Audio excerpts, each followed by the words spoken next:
তোমরা অনেকে একটা স্টেটমেন্ট শুনে থাকবে যে কেন্দ্রমুখী বল দ্বারা কৃত কাজের পরিমাণ শূন্য, অর্থাৎ work done by the centripetal force equal to 0।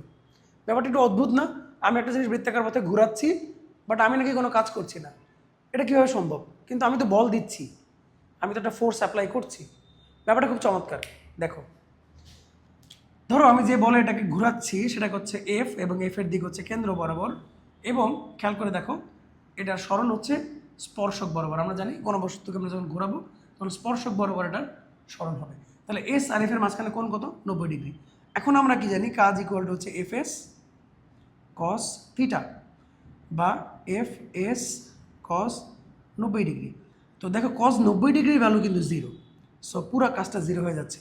দেখো যদিও এফের মান শূন্য না, এস এর মানও শূন্য না, কিন্তু কস 90-র কারণে পুরো কাজের পরিমাণ শূন্য হয়ে গেল। এজন্য বলা হচ্ছে যে কেন্দ্রমুখী বল দ্বারা কৃত কাজের মান শূন্য। আরেকভাবে জিনিসটাকে ফিল করা যায়। দেখো এই যে আমি টানতেছি বলটাকে, বারবার আমি কেন্দ্রের দিকে টানতেছি।